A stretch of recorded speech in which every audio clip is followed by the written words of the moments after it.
All right. We are officially live, and I'm going to allow the audience a minute to jump in here.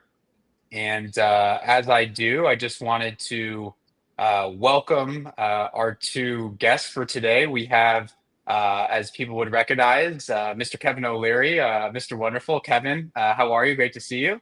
Great to be here. Thank you. Fantastic. We've also got the founder and CEO of Flower Turbines, Dr. Daniel Farb.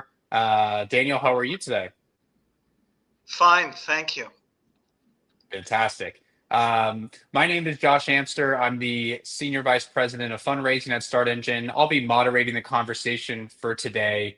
And in today's conversation, we're going to have a nice dialogue between Kevin and Daniel about flower turbines and what they're doing, their industry, and relevant topics in that world and with what's going on today. And so, we will have time at the end for some questions as well. So please feel free to drop questions and comments into the chat.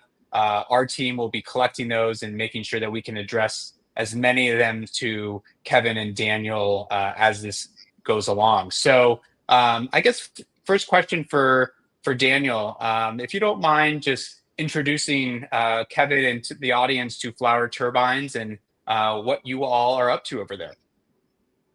So, very simply, I believe that Flower Turbines is the only small wind company that can turn it into a $1 trillion industry like solar. And that's based on a foundation of over 30 patents, some of which are game changers in aerodynamics and electronics. So that's quick. We'll go into that in more detail. Absolutely. I mean, can you provide a little bit more of a summary on some of the company's products and what they do? Right. So we have small wind turbines ranging from 1 meter high to 8 meters high. And the key brand, one of them, is what we call the Tulip. They are the first, maybe the most beautiful wind turbines you've ever seen. They're works of art that look like tulips as they rotate. And people are fascinated by them and watch them. But it's a lot more than a pretty face. We've made we've really, I think, the best ones to solve the problem of how you make no noise go along with high efficiency. Usually the two don't go together. And there are a number of other things that we've solved. They're bird friendly, uh, many other things. They start at low speeds, they endure high speeds. But the killer application that I believe is going to make us a huge company is what we call the bouquet effect or the cluster effect. We have granted patents on how to make this kind of turbine be placed in relationship to the wind, in relationship to each other, so that they can produce much more power for each turbine that you add to the group. So that means, for example, if you were to get 4 of our turbines, place them together correctly, that would be the same as getting 8 turbines and putting them separate. So even with 4, it doubles the amount of power that they can produce.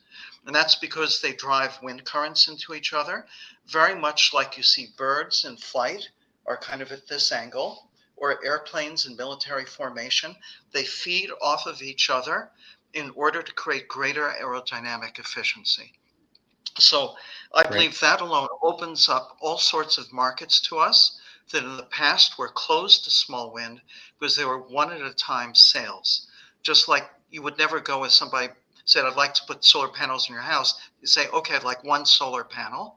It's not that much. So for the first time, somebody can say that in a limited space, we can put many turbines and they're going to do one better. They're going to make each other perform better. Fantastic. Fascinating. Well, so Kevin, over to you as a very experienced and successful investor. How do you see the renewable energy space evolving, or where it is today and where it could go in the future? Well, this is a hell of a good story because it solves some really big pain points on wind.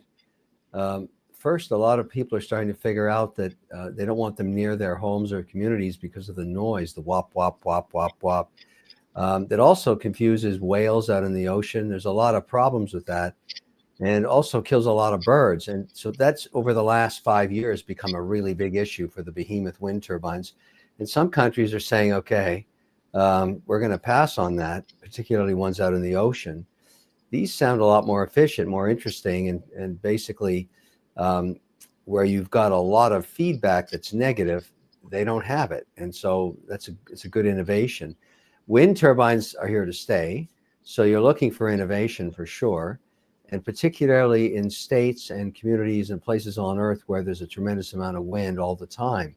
It's just supplemental energy. Who wouldn't want it? But clearly, if it's going to destroy wildlife, it isn't long before somebody is litigating on that. So this is a really good idea. Thank you. Daniel, And yeah, okay. please go for I it. No, just want to absolutely. mention that we have another set of what I call disruptive innovations that we haven't put fully into effect yet. We've just started developing our own charge controllers, small ones, simple ones, with the advantage that they use almost zero background energy. A lot of the electronics associated with wind turbines use a lot of background energy. Now, the 10 patents that we have involve things like using AI to predict wind speed, involve accumulating energy from low wind speeds and then moving it into the grid when it's accumulated sufficiently, as well as controlling the cluster effect better for an even stronger effect. So this is also what we've got coming that I believe is going to enhance the cluster effect even more. I know, Kevin, Daniel, you've talked a lot recently about data centers and that being a key focus for Flower Turbines. It's an area that I know Kevin has a lot of experience in as well. Daniel, starting with you, why are data centers a key focus and of interest for Flower Turbines? So the general market is that they're going to consume a lot of energy and they have a lot of space. So there are three ways that we can help a data center. One is by putting them around the periphery and make a huge cluster. Again, the cluster is the key here. On the roofs. And we also have a recently granted US patent on something that really nobody has figured out a way of handling or mastered, which is to take the air exhaust from wind turbines, excuse me, from the data centers or other industrial properties and recycle it. Because if you place the turbine too close, then you're going to block the air coming out and it requires more electricity to pump it out.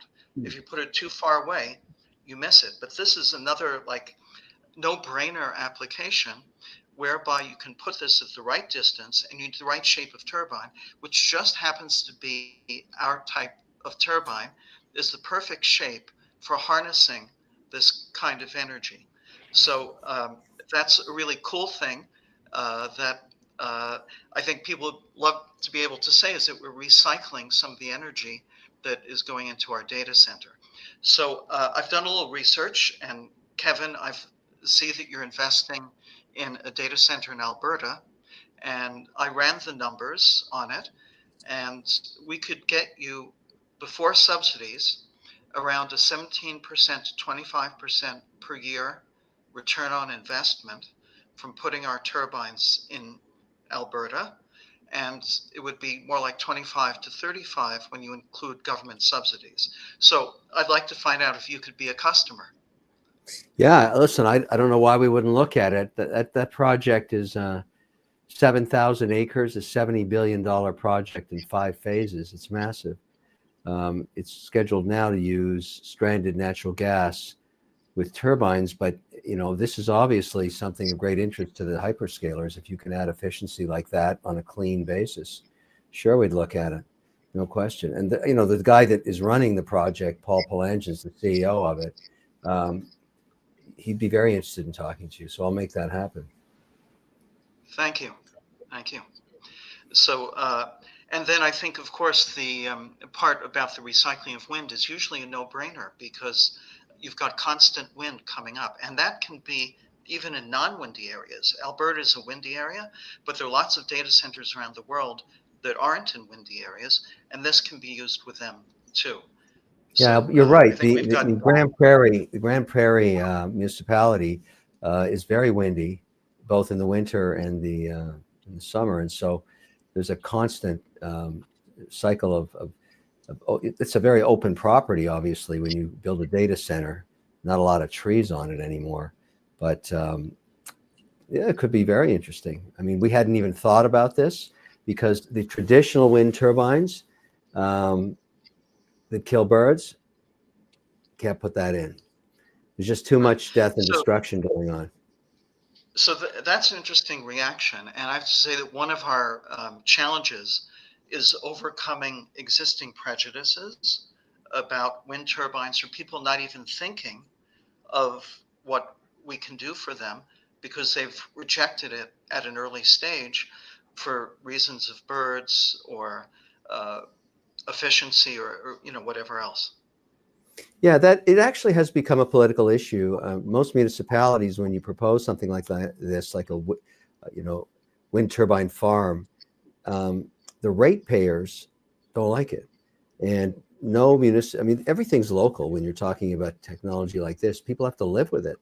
So this is a very interesting innovation, because when you get that initial reaction saying, no, we're not going to do wind turbines, you come up with the tulip and say, no, this is actually quite attractive. It's art, doesn't hurt birds, you can't hear it.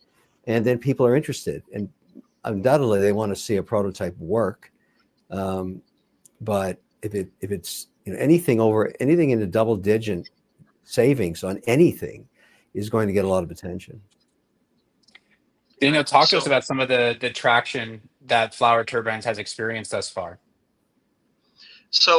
we actually got started with our real serious sales in Europe. For various reasons, it developed faster. And I think Europe in general is more keyed into energy savings than the United States. The United States and Canada have traditionally had enormous plenty, huge lands, lots of oil. And in Europe, they're a little more, I would say, attuned to what you have to do with limited resources. The other thing is we were accepted into a very well-known incubator in the Netherlands called Port XL, and they helped us get started there. So most of our installations there have not been with the cluster effect. People usually want maybe 3, 4. It's been a little slower trying to get into big corporate projects. Um, so we've sold a lot. One of our good sellers uh, in Europe is something that uses a combination of wind and solar. We make e-bike charging stations, and I'd say we sold 50 to 100 of them in Europe, and we are hoping to turn this into an infrastructure play. In other words, to be able to equip a whole city with these and make it possible to enable e-biking to grow. The way I compare it to is that if you're the first person to buy a fax machine, it's not worth so much. Uh, in the same way, it's kind of hard to find places to recharge your bike. Are you going to come in from the suburbs? Or are you going to, if you're in a wheelchair, you're going to take your wheelchair into the hospital on electric drive, or are you going to take one of those vans? So if you have these things all over, then it makes it more convenient for people to lock up their bike, go into a store, come out, and it's got enough of a charge to get you home or wherever else you need. So we're making a proposal actually in the next week or two to a city in Europe about using these as an infrastructure, not only for charging, but also for tourist information. So we'll see how that goes. But that Got it. could be a very good project for us. And I the want to, other place, yeah. sorry, just to chime in 1 second, Daniel. For Kevin, I mean, given your experience, what do you think is the key to scaling an innovative energy company? It's to get multiple sites in multiple locations because, particularly for large industrial or corporate clients, it's worth it for them given how much they're going to spend to go and see it. Just fly there, and it's almost like you have the way you sell aircraft. People go and see the planes and fly them all the way to Paris Air Show. It's sort of the same thing here. That's after you've said to them, we don't have the bird, whale, or noise issue. I mean, that is a deal killer in large turbine farms. It's just because nobody wants to go through the permitting process when you, for lack of, excuse my French, piss off the local people. That's just not good. No, you can't get the permit. And so, the whole thing about data centers is permits. You need water permits, you need land permits, you need construction permits, you need access to fiber on all four corners, and you need the local government and the governor of the state to approve your proposal for both the continuous energy, whether it's coming off the grid or you have your own source, and what your plan for backup power is. All of that has to go into the engineering design before it's permitted. So you're talking about spending millions before you actually even break ground. And most of these don't contemplate wind, even in Texas where there is wind, because there's just a lot of unhappy people that don't want wind farms there. They find them unsightly and disturbing. And for environmentalists, seeing a dead bird underneath one just makes them crazy. And I understand why, because you didn't have to do that to the animals. But as I say, this is worth looking at because it solves for those problems. But really, once you have one use case and it's working, then execution skills are what's left. So that's the thing about all these deals is you get a use case and it proves itself out and the savings are double digit if it's true and you can show it, it grows like a wildfire because others don't have to take the risk in implementation. Yeah, and I think a lot of people agree with you, Kevin, that this is worth taking a look at. The company's now raised in total more than $16.6 million on Start Engine from, I can't, Daniel, maybe you know the number of investors better than I do, but a large, many 8,000. thousands. 8,000. Yeah, exactly. So obviously, Daniel, the company's been very successful with its fundraising efforts on Start Engine. And as you continue to raise capital here and moving forward, where do you see the biggest growth opportunities for the business in the next year to 2 years? So if we can do what Kevin just mentioned, which is to get really good use cases, and we for the cluster effect, we don't have really good use cases. We've measured it very carefully, experimentally, but we haven't had really good use cases, or people haven't wanted us to come in and check the data, all these kinds of things. So I think once we have that, it's going to be in big projects. It's going to be, like I mentioned, data centers. It'll be in real estate, malls, big government buildings, airports, things like that. And there's one thing that I would like to do. Again, we don't have a use case in this yet, but I have an interested landowner who turned down a proposal from the large wind turbines to put them on his property and said is interested in getting a proposal from us as to how we can do it. Now, what would be the advantage? Aside from the no bird kills and the aesthetic issue, he's got a huge property near a resort area. And if the rule of thumb with big wind turbines is because of the aerodynamic disturbance they make, you have to locate them several hundred yards from each other. We can put ours right together so that we could get the same amount of energy, maybe at a higher cost, but the same amount of energy by making a long strip through his property that allows him the rest of the property for development. So if we can get that, and or even do a smaller stage pilot with part of it there, I think that what we could do is then get into utility scale small wind, which sounds like a funny thing because we always think of it as only large wind, but there are some advantages There's also a maintenance advantage. Ours are much easier to maintain. So that's another factor that fits in there, because the long-term cost is different.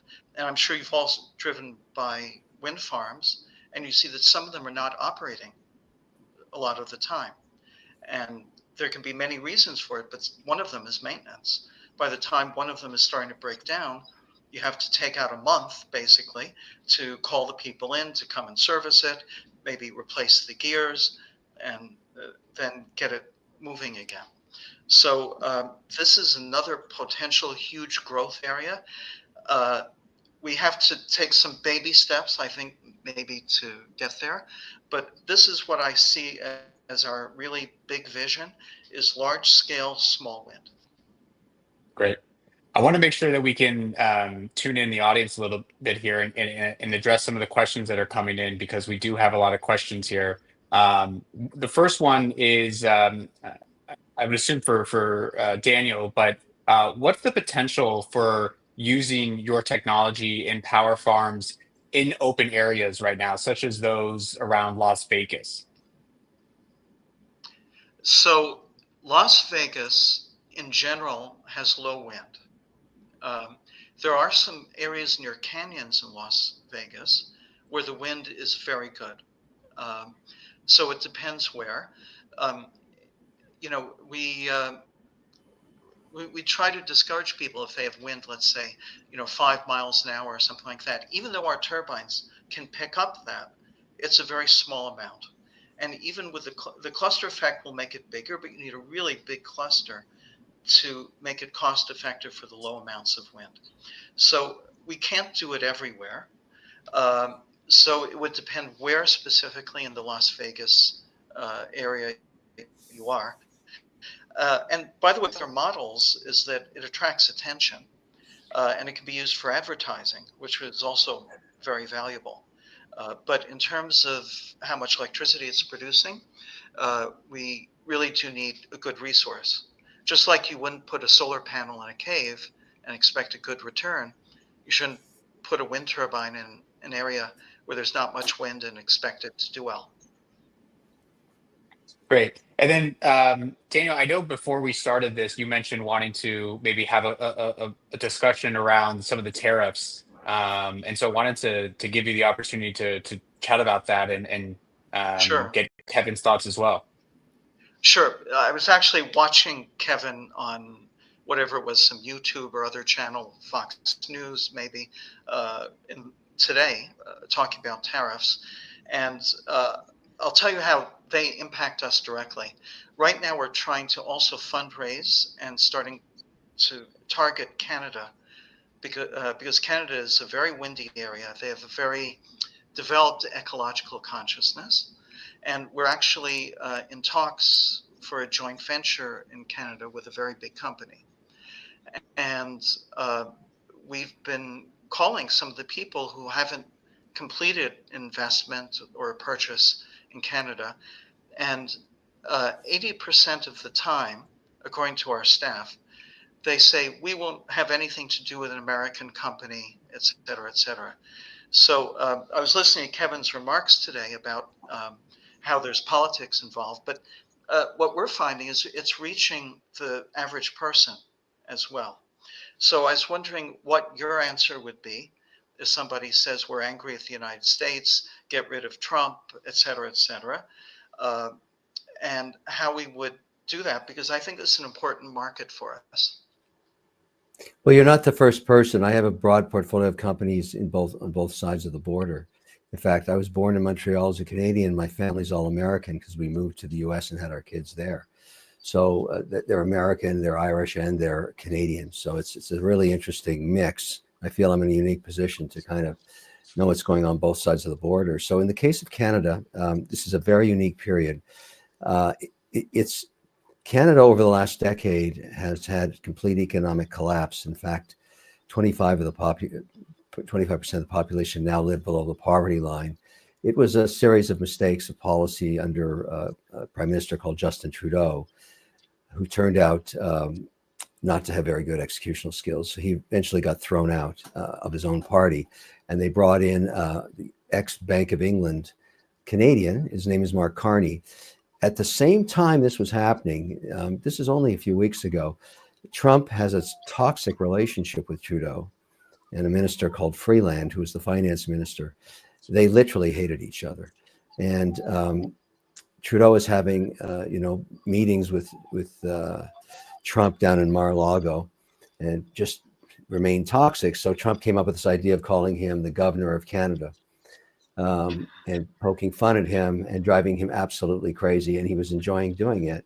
And he came up with the idea, as the bombastic nature he has, of buying the Canadian country and making it the 51st state. Now, you can imagine that was great political fodder for Carney, because Carney's problem prior to Trump, and I'm giving you the full explanation, which is going to be a good answer for you when you understand the dynamics here. The election is just weeks away. It's the 28th of April. So what Carney found was he was trailing by 30%, because people knew his party and the people that are still in the cabinets, parliamentary system. It's like the British system. You put these people in place to run mandates. They all failed, and they're still there. So he was having a really hard time explaining why it's going to get better when now 25% of the population lives in poverty. But all of a sudden, Trump becomes a shiny bead for him. He goes out and he says, look, only I can defend you against the evil Trump. And every day he spent millions of dollars on television saying, don't look at my party's results. Don't talk about the past 10 years. Focus on the evil taskmaster, and I will defend you. And his poll results went right up to parity and then passed the competition, a conservative guy named Pierre Poilievre. So what's happening today and yesterday, when Trump is now signaling an EU deal, a deal with 58 countries, all at a baseline of 10%. Of course, he separated China. That's a different conversation. Has really hurt Carney in the last 48 hours, because he no longer has the evil Trump, because everybody's in a negotiation to get to a place where Europe, Eastern Europe, Mexico, and Canada are all part of an economic union with maybe zero tariffs. That's the signal coming out of the White House. I don't know if you just saw the live cabinet meeting. This is getting really interesting. And so that's why the market has been all over the place trying to determine day to day. The reason I'm bringing this up is after we get past the 28th, which whoever wins, that prime minister is going to fly down to Washington and start negotiating NAFTA 3. And all this hate Trump rhetoric goes away because there's no political motivation to do that. And of course, the United States buys 75% of Canadian output, and 28 states say Canada is their number one export in terms of their goods and services. So this is a marriage that's been around for over 100 years, and it's having a tiff. It's a little bit of a dating, problem, and it's going to come right back in line after the election. So you're not going to have this problem in May and June. So I wouldn't worry too much about it. I think it's a toss-up of who wins. I have a feeling Carney will lose, because ultimately the weight of his poor performance for the last decade is on the minds of all those people that have, if you think about this, the average Canadian has lost 41% of their net worth in Canadian dollars. They're pretty pissed. And that's part of all of this stuff you're worried about. That partnership you're talking about will get resolved May, June, July time frame, I think. So we should hang tight. Yeah, because you're right. The reason it'll happen is good economic sense. And yes, Canada has a lot of wind. So, and this solves for a lot of problems of other wind farms. Canadians don't want dead birds. They're very concerned about their, environment, and they don't like this stuff. And wind farms have had a bad rep. So if you're solving for that problem, it's a big deal. That should be the headliner about the whole deal. It's just a better way of doing wind without all the downside. Yeah. Well, great. This has been fantastic. Kevin, really appreciate all of your time and thoughts and information about what's going on and the latest. And Dr. Farb as well, thank you for your time and educating all of us more about Flower Turbines and what's going on there. You can see at the bottom here, we've got a link that goes directly to Flower Turbines campaign page, startengine.com/offering/Flower Turbines. Please feel free to visit that link to learn more about the business, the opportunity, and what's going on here. But gentlemen, thank you both so much again. And I hope you both have a tremendous rest of your day. Thank you. Can I Nice just say meeting you. one Okay. thing? Yeah. I just like to say I appreciate the role that Start Engines has played in helping me develop and get to where I am now. Well, Yeah, thank you, that's Daniel. a great Appreciate it. endorsement. That's a great endorsement. And I'm a shareholder and a paid spokesperson because I really believe in this format. This is the next wave of how venture capital is democratizing, for everybody. I think it's fantastic. It's great. I've had many companies involved in it. And I think your story is easy to understand. I think you'll do well on this platform. Let's see what happens. Fantastic. Thank you guys Okay. both. And like I said, have a great rest of your day. Bye-bye. Okay, take care. Great. Bye-bye.